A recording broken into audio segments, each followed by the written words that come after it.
they go there, they marry, and or they marry here, they go there, earn more, they leave this the couple here. So they are having a lot of litigation. I was there at Punjab and Haryana High Court for 4 months only.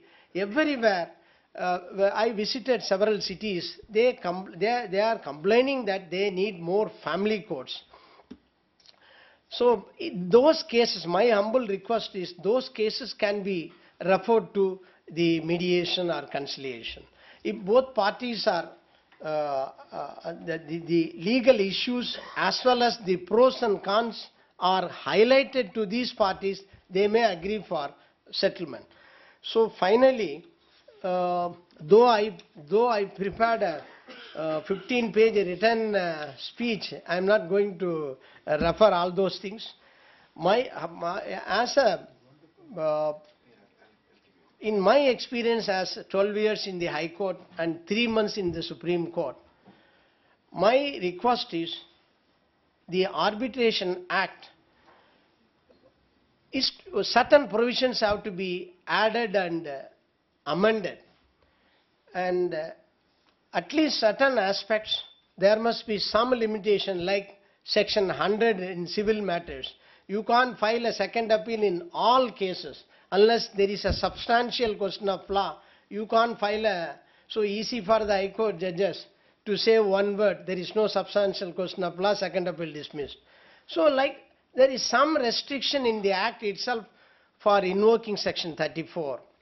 Otherwise, no purpose in having these provisions or appointing an arbitrator and getting an award. And coming to this mediation conciliation, as rightly pointed out by other speakers, we must have more trained people, or we must have trainees to train our young lawyers, and without a proper training, these mediation and conciliation, the proceedings before these forums cannot be successful. And finally, the Lok Adalat being statutory backing, no court fee, though to take the assistance of a legal aid, some ceiling is there, but any matter can be referred to Lok Adalat, whether a millionaire or a poor man, if his case is pending in a court, that can be referred to Lok Adalat. So we must, in a country of us, more than 75% people are living in villages, and most of them are agriculturists. So we can encourage the more Lok Adalats by conducting more Lok Adalats in taluk centers and district centers as well as in corporation centers. By conducting those Lok Adalats, we can reduce the pendency in the courts. And as a chairman of Legal Service Authority in 3 states, Tamil Nadu, Pondicherry Union Territory, as well as Punjab Legal Service Authority, I had a bitter experience. The government is not providing sufficient funds even to visit a particular place. As a judge, I used my official car only. Very difficult to claim amount from them. So the government, both the state and central government, both of them have to earmark more funds for implementation of these, for conducting more Lok Adalats. So with this, I conclude, and I once again offer my sincere thanks to the organizers. And my personal view is, the 1 hour time is not sufficient to deliberate this. I don't know, though the inaugural function was over at 12 o'clock, we started only at 12:45. Just all of us were sitting outside. This could have been started earlier. And I don't know the afternoon session. Is it continuous? No. So this one, only 1 hour. So my personal view is it requires more deliberations, and we have to get the views of the others present here who are all conversant with the subject. Anyhow, thank you very much.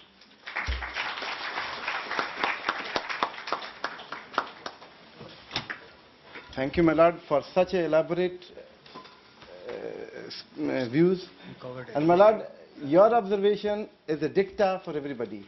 And I believe in my Lord's stint as a Judge Supreme Court and much ahead, for 7 years in Supreme Court, I believe that my Lord would be our lighthouse in taking the ADRs as one of the most important part of the litigation mechanism. With this, I thank you all for attending the seminar today, and I request you to join us for lunch. Thank you. We will not give our version. Comments. Hello. Huh?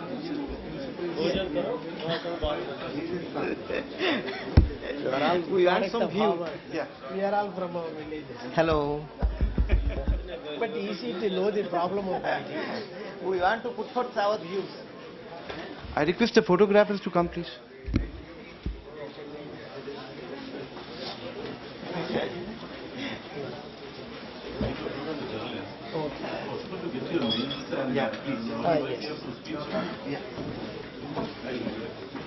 The problem is, this is my prepared speech, but I have no.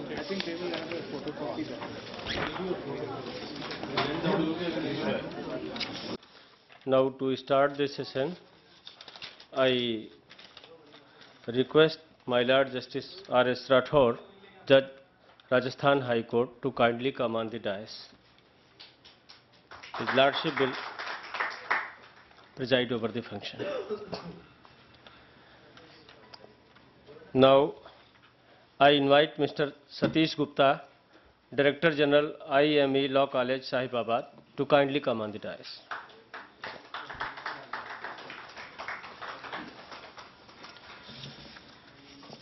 Mr. P.C. Jogi Raju is invited to kindly come on the dais. And Ms. Sarah Marchington, she is solicitor in United Kingdom, is requested to come on the dais, please.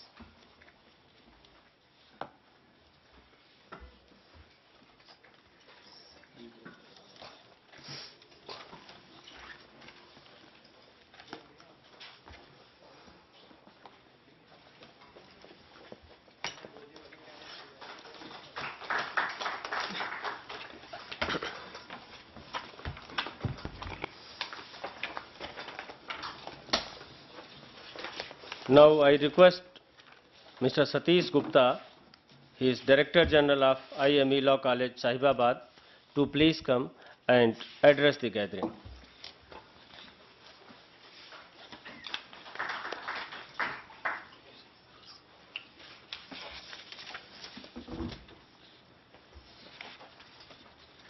Good afternoon. Thank you very much, the Chairman, Justice Pathak, and other dignitaries on the dais. Rathore. Good afternoon. Rathore, not Pathak. Sorry, Justice Pathak. Rathore. Rathore, okay. Sorry, I'm sorry. That's all right.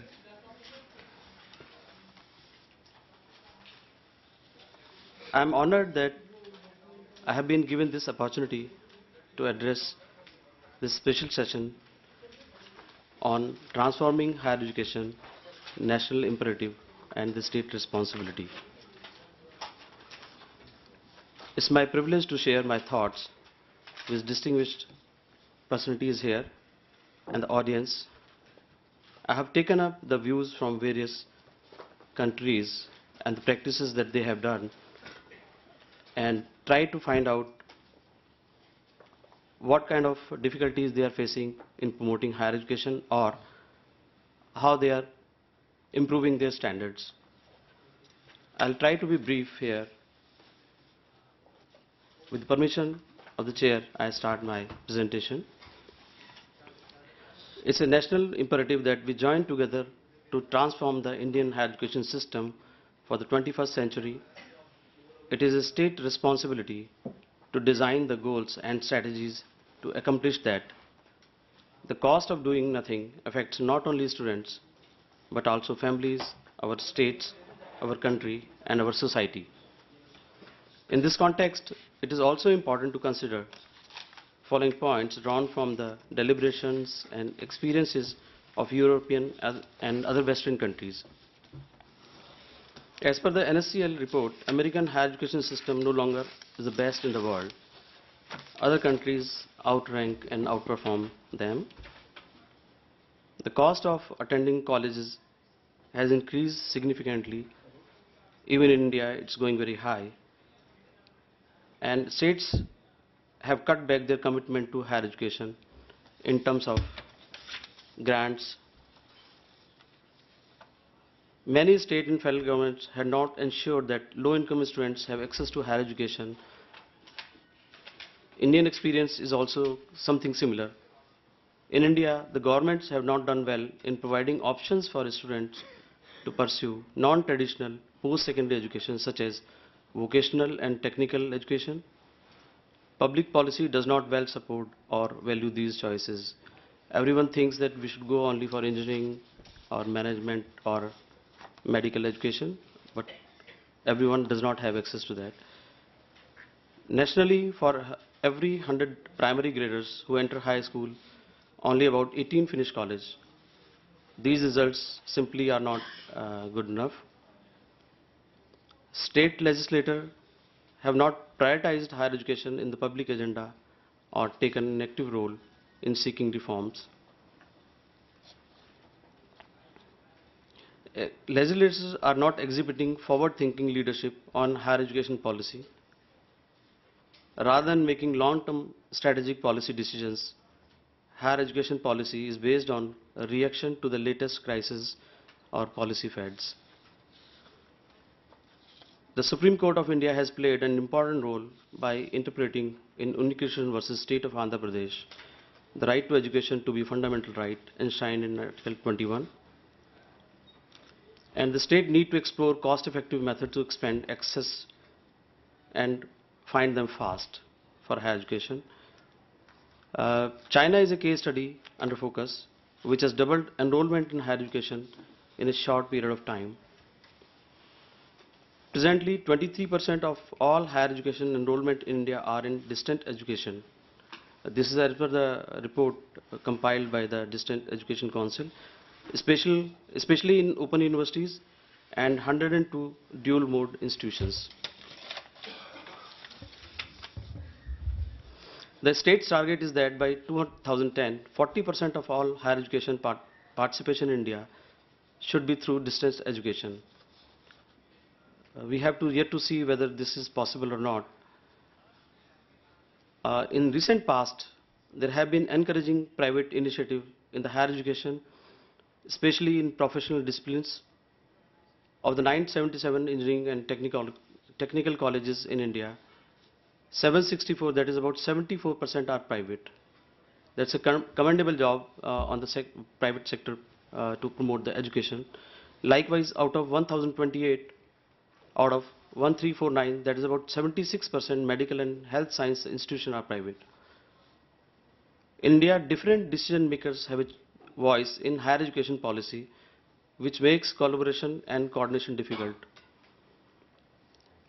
Even despite having 74% or 76% private higher education, there are some difficulties, and these are because of the multiple authorities or multiple regulatory bodies such as University Grant Commission.